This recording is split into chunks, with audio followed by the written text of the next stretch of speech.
د اسلامي امارت په راتګ افغانستان د آرام ساه اخیستې او ترڅنګ یې په هیواد کې د آبادۍ کارونه په چټکۍ سره روان دي. په میدان وردګ ولایت کې هم د ولسونو په ګډه همکارۍ سلګونه پروژې پلي شوي دي. تازه د نوي کال په پیل سره د چک ولسوالۍ خوات درې اوسیدونکو خپلې سیمې ته د سړک رغولو چارې پیل کړي دي. دوی له اسلامي امارت نه غوښتنه کوي چې په همدې لار د چک په سیند پروت پل ورته ورغوي.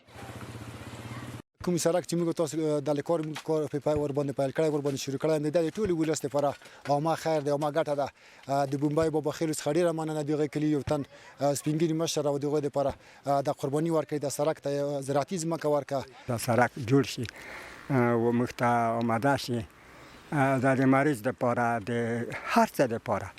هغلته به د کابل یوه بجې راوړل زه ته یم کراچۍ ور وستل یوه په کراچۍ کې به درز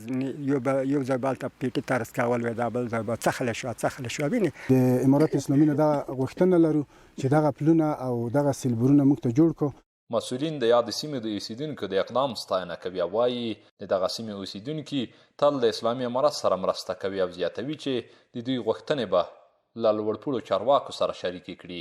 موږ به په خپل واس چې څومره د موږ توان او واس وي انشاءالله د دغو خلکو سره به کومک کړو او په دغه لار کې به هم کومک ورسره کړو او کوم مساج چې دي انشاءالله هغو ته به د دوی سپارښتنه کړو ولایت ته به انشاءالله د دوی سپارښتنه کړو.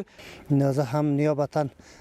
د اسلامي امارت نه په استازیتوب باندې د دغو خلکو قدرداني کوم او د ټول ملت نه مو دا هیله ده چې په خپله برخه کې دوی څومره واس وي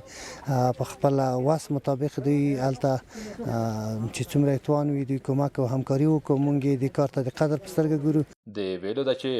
له دې وړاندې هم د ولسي وګړو او میدان وردګ ولایت مسؤلینو په ګډه همکارۍ بېلابېلې لارې سړکونه